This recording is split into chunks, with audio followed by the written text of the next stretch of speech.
So epidermis झाला आधीच्या लेक्चरला. आता आपण बघणार आहोत डर्मिस लेअर. हा किती मोठा आहे बघा. It's a very very big layer, एवढा थिक आहे. ओके, सो डर्मिस लेअरमध्ये काय काय कॉम्पोनंट्स आहेत आपण बघू. हा आता पाण्यासारखा तुम्हाला जो दिसतोय that is all dermis. Okay, as I said, तुम्हाला जर डायग्राम समोर नसतील जस्ट गुगल आणि ओपन करा डर्मिस लेअर, एपिडर्मिस लेअर. तुम्हाला एन्सायक्लोपीडिया, विकिपीडियावरती खूप डायग्राम्स मिळून जातील. But try to draw it. Okay, now let's focus on the board. मला काही गोष्टी ह्याच्यावर तुम्हाला दाखवायच्या आहेत, but I will just come in between. So एपिडर्मिसच्या बरोबर खालचा थर आहे डर्मिस.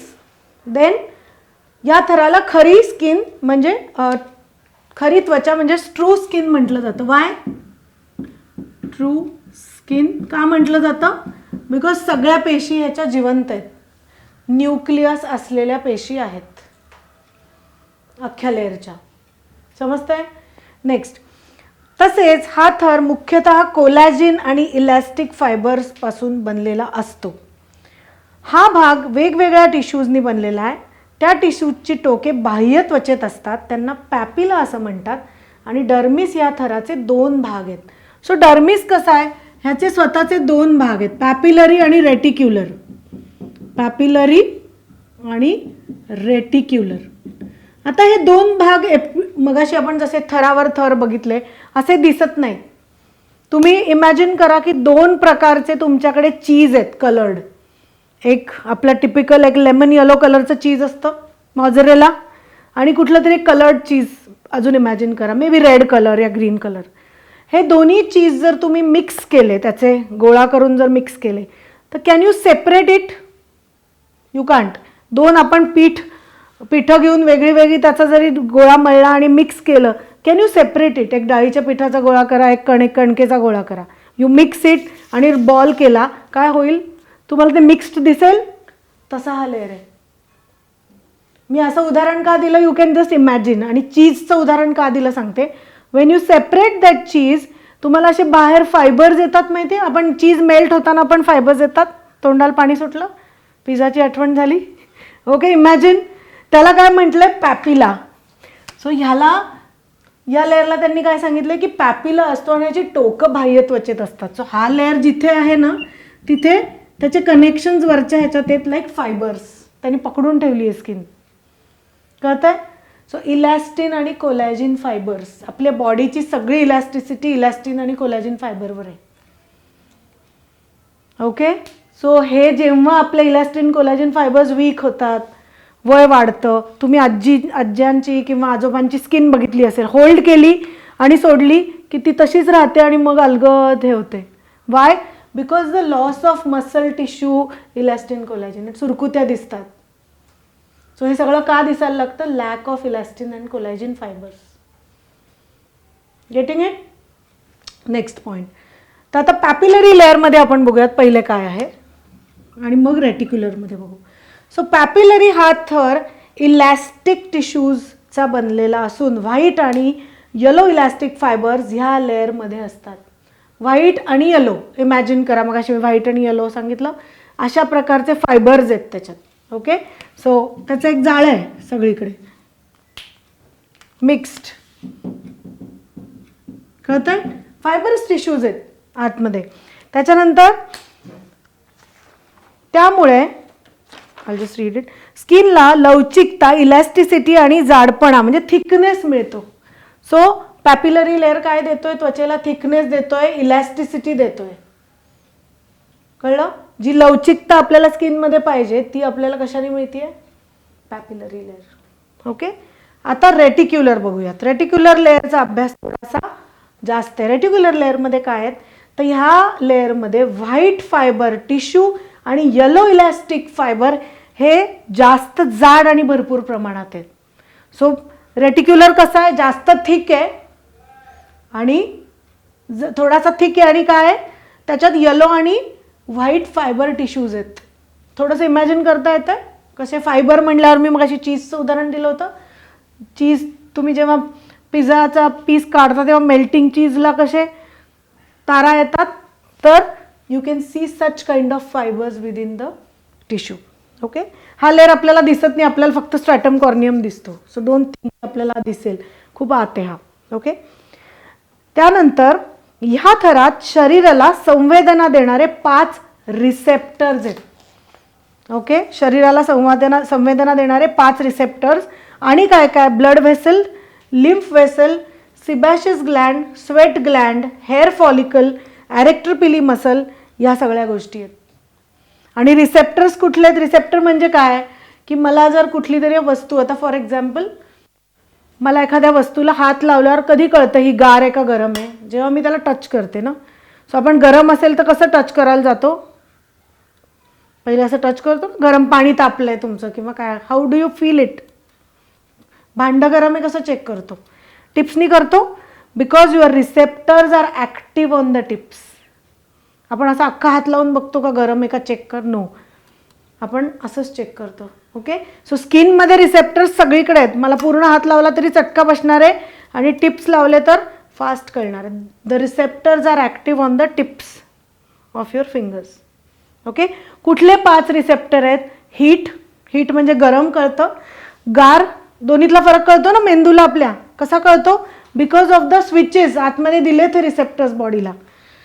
प्रेशर रिसेप्टर म्हणजे तुम्ही मसाज करताना क्लायंटला विचारता ना, ओके का इतकं प्रेशर, का अजून देऊ? मग क्लायंट म्हणते नाही अजून चालेल, एवढं बास, खूप प्रेशर वाटतंय. Y? Because pressure receptor is telling the brain की जास्त आहे, कमी आहे, अजून हवं आहे. कळतंय? 4th कुठला रिसेप्टर आहे? पेन. मला काहीतरी लागलं, माझा हात आपटला आणि समथिंग, आणि वी आर लाईक अरे मला दुखलं, मला लागलं. How do you understand? Pain receptor. Okay. आणि 5th रिसेप्टर आहे टच. मला कोणीतरी टॅप केलं मागणं. How do I understand? I look back, अरे somebody has touched me. That is called as touch receptor. So 5 receptors लिहून घ्या बुकमध्ये. Heat, cold, pressure, pain, touch. Clear? अजून काय काय आपल्या ह्या रेटिक्युलर लेअरमध्ये? तर ब्लड व्हेसल्स आहेत. म्हणजे काय? रक्तप्रवाह जिथे चालू असतो, व्हेसल्स, त्याच्या ज्या वाहिन्या आहेत त्याला ब्लड व्हेसल्स म्हणतात. त्याच्यात पण 2 असतात, आर्टरी आणि वेन. आर्टरी काय करते? आपण स्कूलमध्ये शिकलो, शुद्ध रक्त पुरवते. वेन काय करते? अशुद्ध रक्त पुरवते. बरोबर आहे? अशुद्ध रक्त घेऊन जाते, रॅदर नॉट पुरवत नाही, घेऊन जाते. त्याच्यानंतर लिम्फ व्हेसल्स आहेत. लिम्फॅटिक सिस्टीमचा टॉपिक ॲडव्हान्समध्ये आपण शिकणार आहोत. What is lymph? Sebaceous gland आहेत, गरम तेलाचे ग्रंथी आहे. मी तुमच्या चार्टपाशी आले की मी हे सगळं दाखवणार आहे. त्याच्यानंतर स्वेट ग्लँड्स आहेत, घाम येणारी ग्रंथी आहे. ओके. हेअर फॉलिकल आहे. हेअरचा जो फुगीर भाग मी दाखवला होता मगाच्या सेशनमध्ये, ह्याला फॉलिकल म्हणतात. स्किनच्या आतला अख्खा भागाला फॉलिकल म्हणतात. आपल्याला जे वरती दिसतं, आपण ट्रॅकोलॉजीच्या लेक्चरमध्ये शिकणार आहोत, वरती दिसते त्याला काय म्हणतात? शाफ्ट. आणि आत आहे त्याला म्हणायचं फॉलिकल. वरच्या पोर्शनला क्युटिकल म्हणतो, आउटर मोस्ट कोटिंगला. पण जो डोळ्याला दिसतो हा काय? Hair shaft. तुम्ही हेअरकट कशाचा करता? हेअर शाफ्टचा करता. कळतंय? वॅक्सिंग काय करता? कशाचं करता? हेअर शाफ्टचं करता. शेविंग करतात मेल, कशाचं? हेअर शाफ्टचं. ओके. पण तुम्ही इलेक्ट्रोलायसिस, लेझर करून जे हेअर रिमूव्हल करतात आतपासनं, ते फॉलिकल आणि रूटला नष्ट करतात. Because it is going skin deep. कळतंय? सो इथे फॉलिकलला अटॅचमेंट्स असतात. आपण जसं जसं पुढे जाऊ तिथे शिकू. ही अटॅचमेंट ब्रेक झाल्याशिवाय तुमच्या लेझर्स, हेअर रिमूव्हलला रिझल्ट येत नाही. You need to break that. Okay. त्यानंतर अरेक्टर पिली मसल हा खूप महत्त्वाचा मसल आहे, because we do waxing and so many treatments. हेअरला अटॅच्ड इथे एक छोटासा स्नायू आहे, अरेक्टर पिली, अरेक्टर पायली, वेगवेगळ्या नावाने त्याला संबोधलं जातं. सो तुम्हाला वॅक्सिंग करताना शिकवलं आहे टीचर्सनी. इंटरनॅशनल एक्झाम्सला अलाउड नाही आहे ते. When you pull the strip, हात लावायचा सांगितलं आहे टू सूद द स्किन. पण examinations they don't allow. Okay. For infections, तुमच्या हाताचं इन्फेक्शन जाऊ शकतं. So avoid when you are giving exam. पण जनरली तुम्ही वॅक्सिंगची पट्टी जेव्हा ओढता तेव्हा एक खूप जोरात असा शॉक बसतो. There are hardly few people who can just get waxing done. ते म्हणतात नाही काहीच होत नाही, मला दुखत नाही. पण मेजॉरिटी लोकांना आयब्रो करताना पुल केलं की दुखतं. वाय? बिकॉज ॲरेक्टर पिली मसलला दुखापत पोचते, त्याला शॉक मिळतो. सो एरेक्टर पायली मसलचं काम काय आहे माहिती आहे? तुमच्या अंगावर काटा आला, एरेक्टर पायली मसल, ह्याचं काम काय? अंगावर काटा आला समजा, काय होतं? केस उभे राहतात. ओके, केस जर उभा राहिला अंगावरचा तर तो बसवायला लागतो आपल्याला डेलिबरेटली, आपोआप बसून जातो थोड्या वेळाने. It's called as a natural phenomena. Hair standing आणि हेअर स्लीपिंग. आपले जनरली केस कसे आहेत बघा हातावरचे, इट्स स्लीपी इन नेचर. तुम्हाला विचारलं कधी कोणी question, what is the nature of hair? Hair is sleepy in nature. केस डोक्याचे बघा बसलेले आहेत, उभे राहिलेले आहेत. इफ यू स्टाईल इट ते उभे राहतील, राईट, स्पाइक्स वगैरे करून. But natural nature of hair is sleepy. All right. So sleepy in nature आहेत. एरेक्टर पायली मसल काय होतो? पुल केला की त्याला थोडासा पेन होतो. So to soothe that you are putting the hand. So हा क्वेश्चन तुमच्या एक्झाममध्ये विचारला जातो. We ask this question here for the exam. Even few ABTCचे किंवा ह्याला विचारतात, पण इंटरनॅशनल आणि ABTC एक्झामला तुम्हाला हात लावायला अलाउड नाही आहे. प्रॅक्टिकली काम करताना आपल्याला क्लायंटला सूदिंग ॲक्शन द्यावी लागते. Okay, so you pull the strip. तुमची रिफ्लेक्स ॲक्शन सारखं हात लागला पाहिजे. ओके, जसं माझ्या डोळ्यात जर काही जात असेल, समोरनं पेन आलं, तर माझी रिफ्लेक्स ॲक्शन काय आहे? I will close my eyes. मी स्वतःला काय करीन? सेफगार्ड करीन ना. If something is going inside my eyes, I will first close my eyes. याला म्हणायचं reflex action. What is your immediate action? So बॉडीची इमिजिएट रिफ्लेक्स ॲक्शन काय आहे? When you pull the hair, pain होतं ना थोडं. सो एरेक्टर पिली मसल काय होतो? सेपरेट होतो केसापासून, केस तुटतो ना. So you have to Sood the arrector pili muscle. कळलं? सो खूप महत्त्वाचा मसल, एकदम छोटासा मसल आहे. I am going to show you on the chart. So let's move the camera on the chart.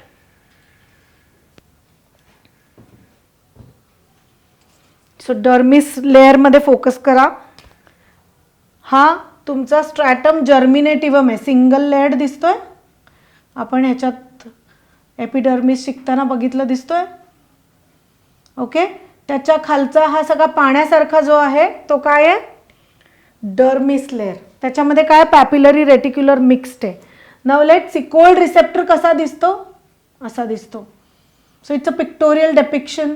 We cannot go inside the skin and see. आपल्याला हा diagram scientist किंवा रिसर्चर्सनी दिला आहे आणि we can understand only from that. Okay, so इथे बघा cold receptor कसा आहे? It shows like this. See in the diagram. त्याच्यानंतर आहे टच रिसेप्टर. टच रिसेप्टर कसा दिसतो? हा, this is your touch receptor. Pain receptor कसा दिसतोय? This way. ओके, त्यानंतर हीट रिसेप्टर हा आहे.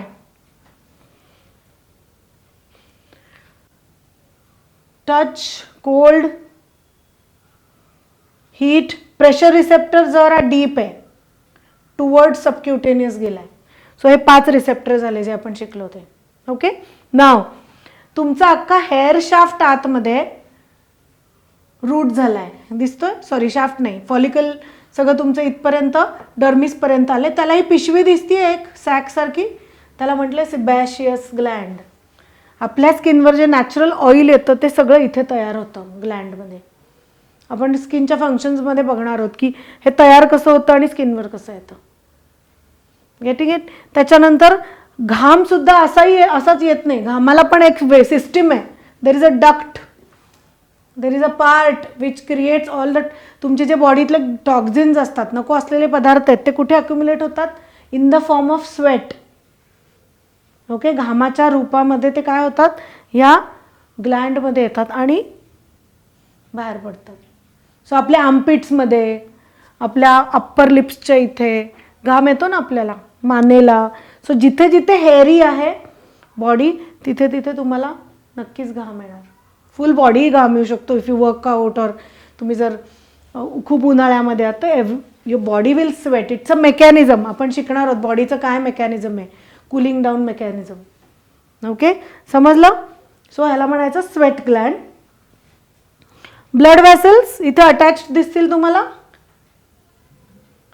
हे सगळे ब्लड वेसल्स आहेत, हे दिसत आहेत डार्क कलरच्या lines. All are your blood vessels. Then hair papilla म्हटलं ह्या एरियाला. हेअर पॅपिला म्हणजे इथनं ॲक्च्युली सगळ्या पेशी मल्टिप्लाय होऊन केसाला न्यूट्रिशन देणं, केस वाढवणं हे काम करतं. आपण ट्रायकोलॉजीचं लेक्चर बघणार आहोत हेअरचं. त्याच्यानंतर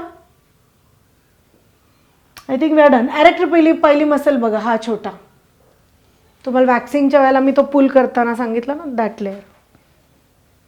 can you see this? Sebaceous gland, arrector pili muscle, hair papilla, dermis, cold, blood vessels आपण बघितले, pressure receptor, pain, touch receptor, sweat gland, heat receptor पाहिला, रेटिक्युलर अँड पॅपिलरी लेअर पाहिला. So we are done looking at the diagram. एकदा ऐकून lecture अजिबात कळत नाही, तुम्हाला हे सिपिंग इन टाईम लागतं. You need to read the notes, draw the diagram, watch the video multiple times, मग लक्षात राहील. Okay, will stop this session here and next session will see सबक्युटेनियस layer. So last layer of the skin is सबक्युटेनियस layer. हा थर अगदी आतील त्वचेच्या थराखाली आहे. यात फॅट टिश्यूज किंवा ॲडिपोज टिश्यूज असतात. या टिश्यूजमधील फॅट ही गरजेनुसार वापरली जातात. या थरात ग्लुकोज साठवले जाते आणि या थरामुळे शरीर उबदार राहते. सो आपल्याला खूप दिवस जर पाण्या वाचून राहावं लागलं किंवा खूप एखाद्या एक्स्ट्रीम थंडीच्या तुम्ही ठिकाणी गेलात तर काय होतं, सबक्युटेनियस लेअर बॉडीमध्ये हीट क्रिएट करणं किंवा तुम्हाला उबदार ठेवणं ह्याचं काम करतं. किंवा अन्न पाण्या वाचून जरी राहावं लागलं तरी आपण लगेच मरणार नाही, बिकॉज बॉडीमध्ये तो साठा असतो. सो सबक्युटेनियस लेअरचा हा सगळ्यात मोठा फायदा आहे. So सबक्युटेनियस layer is kind of your fat layer also. So इथे एकदा डायग्रॅमवरती कॅमेरा फोकस करा. So you can see this. हा सगळ्यात शेवटचा लेअर आहे. सो याला फॅट लेअर किंवा एक ॲडिपोज टिश्यू, ॲडिपोज लेअरसुद्धा म्हटलं जातं. टिश्यू म्हणजे काय, थरच, पेशींचा थर. Okay, so this lecture ends here लेयर्सचं. पुढच्या लेक्चरमध्ये आपण बघणार आहोत फंक्शन्स ऑफ स्किन.